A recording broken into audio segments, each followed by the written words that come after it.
Oromummaa namaa walitti yoomnu irreetaa kun indinaa mancaafnu tokkummaa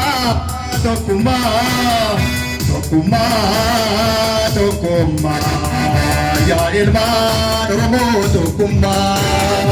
yaa ilmaan Oromoo tokkummaa yaa ilmaan Oromoo tokkummaa yaa ilmaan Oromoo tokkummaa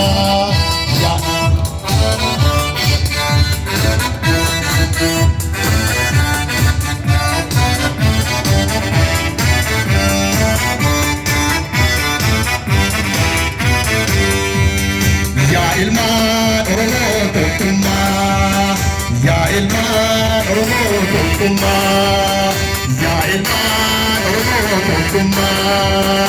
yaa ilmaan Oromoo tokkummaa galatoomaa